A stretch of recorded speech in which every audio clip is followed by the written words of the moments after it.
Capítulo 1. Los pensamientos son cosas. El hombre que pensó en la manera de asociarse con Thomas A. Edison.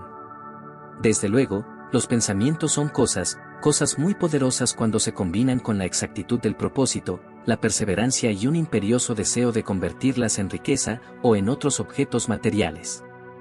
Hace algunos años, Arwen C. Barnes descubrió lo cierto que es que los hombres realmente piensan y se hacen ricos. Su descubrimiento no surgió de pronto, sino que fue apareciendo poco a poco, empezando por un ferviente deseo de llegar a ser socio del gran Edison. Una de las características principales del deseo de Barnes es que era preciso. Quería trabajar con Edison, no para él.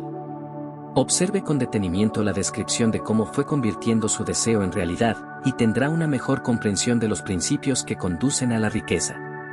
Cuando apareció por primera vez en su mente, Barnes no estaba en posición de actuar según ese deseo o impulso del pensamiento.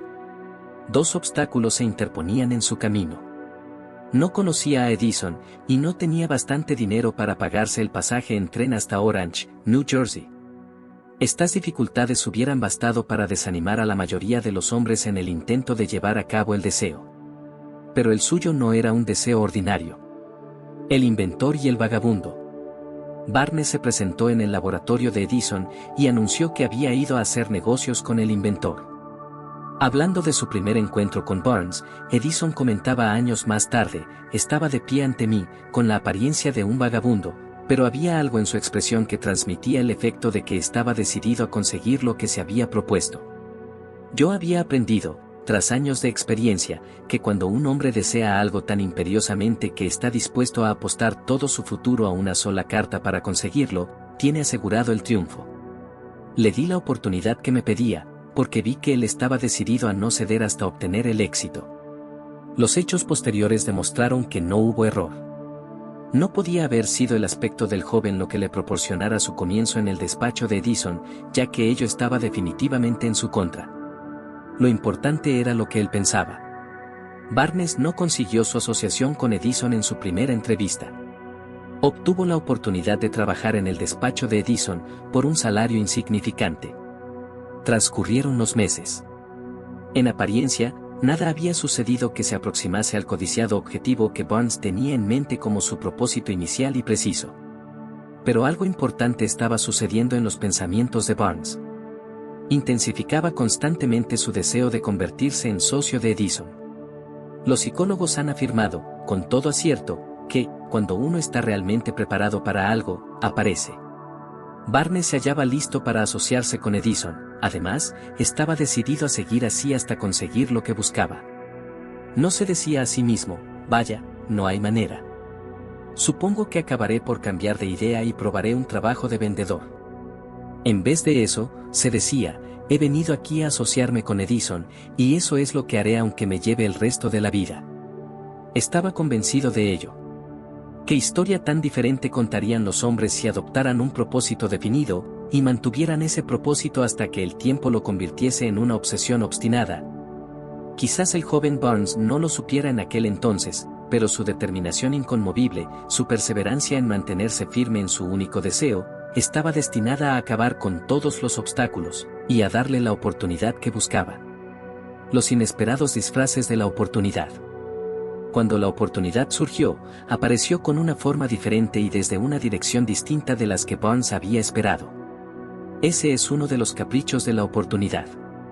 Tiene el curioso hábito de aparecer por la puerta de atrás, y a menudo viene disimulada con la forma del infortunio o de la frustración temporal. Tal vez por eso hay tanta gente que no consigue reconocerla. Edison acababa de perfeccionar un nuevo invento, conocido en aquella época como la máquina de dictar de Edison. Sus vendedores no mostraron entusiasmo por aquel aparato. No confiaban en que se pudiera vender sin grandes esfuerzos. Barnes vio su oportunidad, que había surgido discretamente, oculta en una máquina estrambótica que no interesaba más que a Barnes y al inventor. Barnes supo que podría vender la máquina de dictar de Edison. Se lo sugirió a este, y, de inmediato, obtuvo su oportunidad. Vendió la máquina. En realidad, lo hizo con tanto éxito que Edison le dio un contrato para distribuirla y venderla por toda la nación. A partir de aquella asociación, Barnes se hizo rico, pero también consiguió algo mucho más importante: demostró que uno, realmente, puede pensar y hacerse rico. No tengo forma de saber cuánto dinero en efectivo reportó a Barnes su deseo. Tal vez fueran 2 o 3 millones de dólares, pero la cantidad, cualquiera que sea, se torna insignificante cuando se la compara con la posesión que adquirió en forma de conocimiento definido de que un impulso intangible se puede transmutar en ganancias materiales mediante la aplicación de principios conocidos. Barnes literalmente se pensó en asociación con el gran Edison. Se pensó dueño de una fortuna. No tenía nada con que empezar, excepto la capacidad de saber lo que deseaba, y la determinación de mantenerse fiel a ese deseo hasta haberlo realizado. A un metro del oro. Una de las causas más comunes del fracaso es el hábito de abandonar cuando uno se ve presa de una frustración temporal. Todos son culpables de este error en un momento u otro. Un tío de R.V. Darby fue presa de la fiebre del oro, en los días en que era una fiebre endémica, y se fue al oeste a cavar para hacerse rico. No sabía que se ha sacado más oro de los pensamientos de los hombres que de la tierra. Obtuvo una licencia y se fue a trabajar con el pico y la pala. Después de varios meses de trabajo obtuvo la recompensa de descubrir una veta de mineral brillante. Necesitaba maquinaria para extraer el mineral. Con discreción, cubrió la mina, volvió sobre sus pasos a su hogar en Williamsburg, Maryland, y les habló a sus parientes y a algunos vecinos del hallazgo. Todos reunieron el dinero necesario para la maquinaria y la enviaron a la mina. Darby y su tío volvieron a trabajar en ella. Extrajeron el primer carro de mineral y lo enviaron a un fundidor. Las utilidades demostraron que poseían una de las minas más ricas de Colorado. Con unos pocos carros más de mineral saldarían todas las deudas. Entonces empezarían a ganar dinero en grande. Hacia abajo fueron los taladros. Muy alto llegaron las esperanzas de Darby y de su tío. Entonces sucedió algo. El filón de mineral brillante desapareció. Habían llegado al final del arco iris, y la olla de oro no estaba allí. Perforaron en un desesperado intento para volver a encontrar la veta, pero fue en vano. Finalmente, decidieron abandonar. Vendieron la maquinaria a un chatarrero por unos pocos centenares de dólares, y tomaron el tren de vuelta a casa. El chatarrero llamó a un ingeniero de minas para que mirara la mina e hiciera una prospección. El ingeniero le informó de que el proyecto había fracasado porque los dueños no estaban familiarizados con las vetas falsas. Sus cálculos indicaban que la veta reaparecería a un metro de donde los Darby habían dejado de perforar. Allí fue precisamente donde fue encontrada. El chatarrero extrajo millones de dólares en mineral de aquella mina porque supo buscar el asesoramiento de un experto antes de darse por vencido. Nunca me detendré porque me digan no. Mucho tiempo después, Darby se resarció sobradamente de su pérdida, cuando descubrió que el deseo se puede transmutar en oro. Eso le ocurrió después de que ingresara en el negocio de la venta de seguros de vida. Recordando que había perdido una inmensa fortuna por haber dejado de perforar a un metro del oro, Darby aprovechó esa experiencia en el trabajo que había elegido, con el sencillo método de decirse a sí mismo: me detuve a un metro del oro, pero nunca me detendré porque me digan no cuando yo trate de venderles un seguro. Darby se convirtió en uno de los pocos hombres que venden $1 millón anuales en seguros. Su tenacidad se la debía a la lección que había aprendido de su deserción en el negocio de la mina de oro. Antes de que el éxito aparezca en la vida de cualquier hombre, es seguro que éste se encontrará con muchas frustraciones temporales, y tal vez con algún fracaso. Cuando la frustración se adueña del hombre, lo más fácil y más lógico que puede hacer es abandonar. Eso es lo que la mayoría de los hombres hace. Más de 500 de los hombres más prósperos que han conocido los Estados Unidos le han dicho al autor que sus mayores éxitos surgieron un paso más allá del punto en que la frustración se había apoderado de ellos. El fracaso es un embustero con un mordaz sentido de la ironía y la malicia.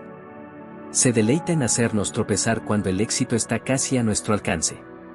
Una lección de perseverancia de 50 centavos.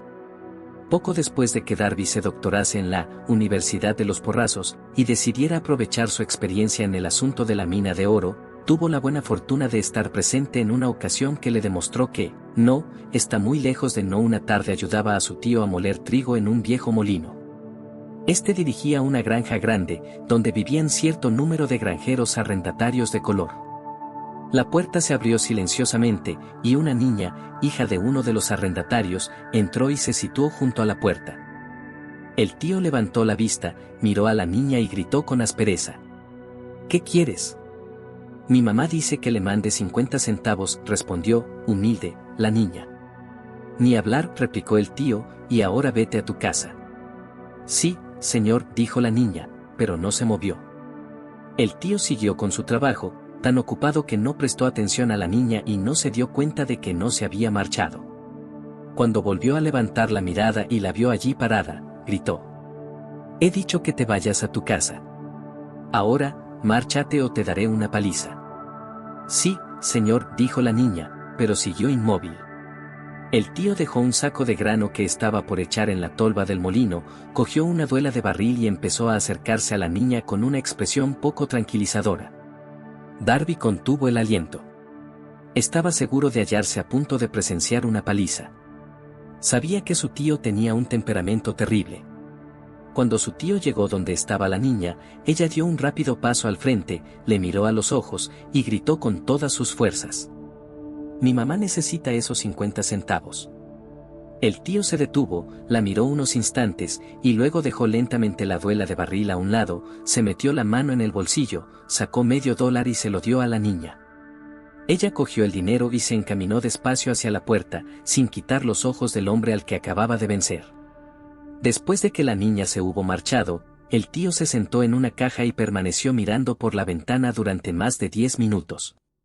Estaba reflexionando, sorprendido, sobre la derrota que acababa de sufrir. Darby también se hallaba pensativo. Esa era la primera vez en su vida que había visto a una criatura de color dominar a un blanco adulto. ¿Cómo lo había hecho? ¿Qué le había ocurrido a su tío para que perdiera su ferocidad y se volviera tan dócil como un cordero? ¿Qué extraño poder había empleado esa niña para hacerse dueña de la situación? Estas y otras preguntas similares destellaban en la mente de Darby, pero no halló las respuestas hasta muchos años después, cuando me relató la historia. Curiosamente, el relato de esa inusual experiencia la escuché en el viejo molino, el mismo sitio donde su tío recibió esa lección. El extraño poder de una niña. En aquel viejo molino polvoriento, el señor Darby me relató la historia del extraño triunfo y terminó preguntándome: ¿cómo entiende esto? ¿Qué extraño poder tenía esa niña para dominar por completo a mi tío? La respuesta a esa pregunta la encontrará en los principios que se describen en este libro. La respuesta es categórica y completa. Contiene detalles e instrucciones suficientes para que cualquiera comprenda y aplique la misma fuerza con la que ella se encontró de forma accidental. Manténgase alerta y observará el extraño poder que acudió en ayuda de la niña. Tendrá un atisbo de ese poder en el próximo capítulo. En alguna parte del libro encontrará una idea que aguzará sus poderes receptivos y pondrá a su alcance, para su propio beneficio, ese mismo poder irresistible. La comprensión de él puede aparecer ante usted en el primer capítulo, o tal vez surja en su conciencia más adelante. Puede presentarse en forma de una sola idea. O quizá la encuentre en la naturaleza de un plan, o en un propósito. Una vez más, puede hacerle volver sobre sus pasadas experiencias de frustración o de fracaso, para aportar alguna lección mediante la cual usted recupere todo lo que había perdido en su fracaso. Después de haberle explicado al señor Darby el poder que la niña de color había empleado quizás sin saberlo, él repasó enseguida sus 30 años de experiencia en la venta de seguros de vida, y estuvo francamente de acuerdo en que su éxito en ese campo se debía, en gran parte, a la lección que había aprendido de la pequeña. El señor Darby señaló: cada vez que un posible comprador trataba de deshacerse de mí, sin hacerse el seguro, yo visualizaba a la niña, parada en el viejo molino, con sus ojazos desafiantes, y me decía a mí mismo: tengo que conseguir esta venta. La mejor parte de las ventas que he hecho han sido a gente que me había dicho, no. El señor Darby también recordó su error al haberse detenido a 1 metro escaso del oro. Pero esa experiencia fue una bendición encubierta. Me enseñó a seguir insistiendo sin que importasen las dificultades, y fue una lección que necesité aprender antes de poder tener éxito en cualquier campo.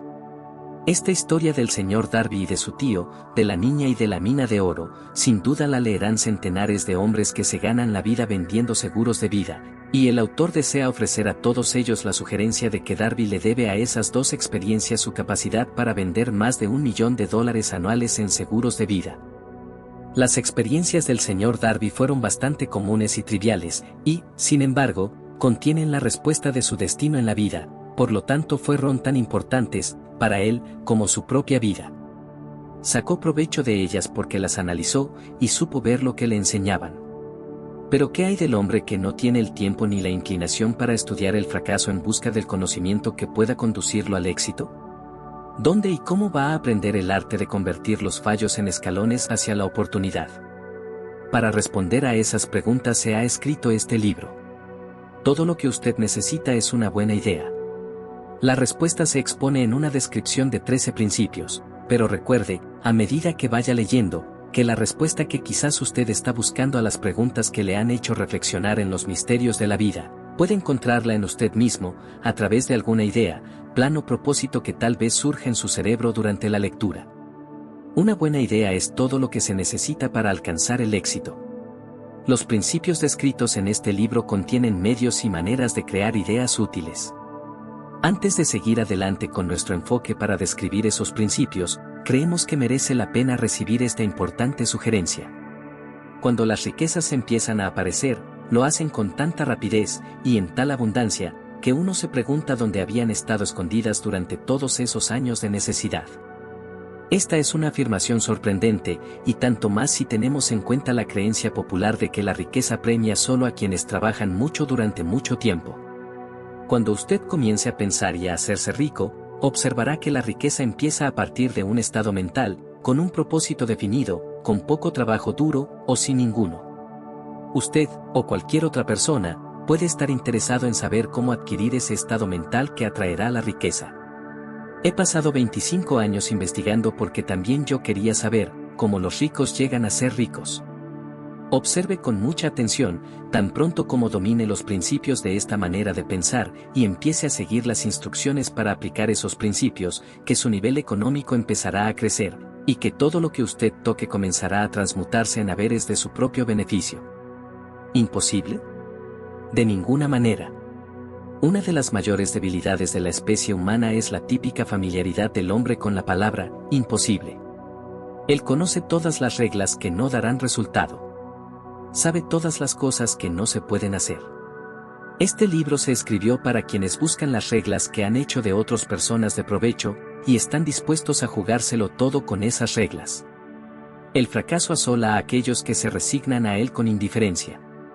El objeto de este libro es ayudar a todo el que quiera aprender el arte de cambiar de enfoque, del fracaso al éxito. Otra debilidad que se encuentra en conjunto en demasiadas personas es el hábito de medirlo todo, y a todos, por sus propias impresiones y creencias. Quienes lean esto creerán que jamás podrán pensar y hacerse ricos, porque sus hábitos de pensamiento se han empantanado en la pobreza, el deseo, la miseria, los errores y el fracaso. Estas personas desafortunadas me recuerdan a un chino distinguido, que fue a Estados Unidos a recibir una educación americana. Acudía a la Universidad de Chicago.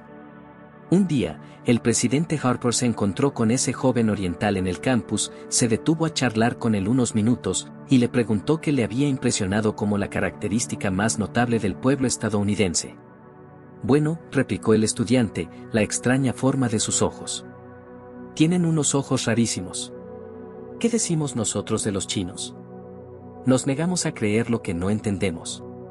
Pensamos tontamente que nuestras propias limitaciones son el patrón adecuado de las limitaciones. Por supuesto, los ojos de los demás son rarísimos, porque no son iguales a los nuestros. El imposible motor V8 de Ford.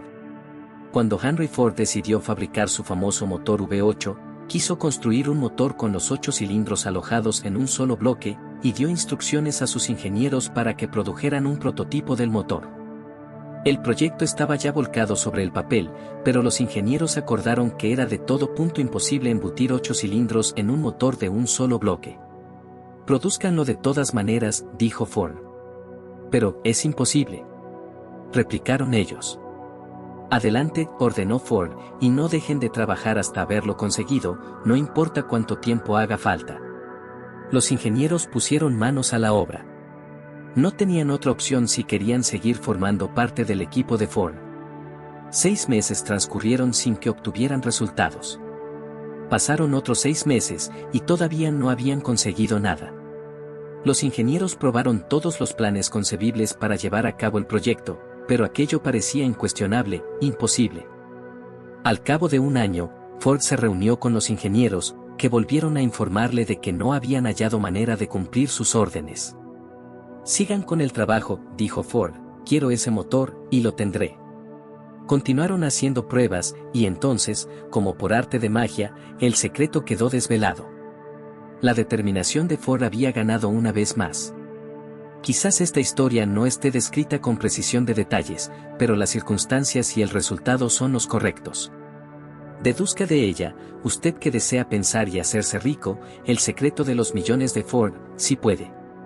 No tendrá que buscar muy lejos.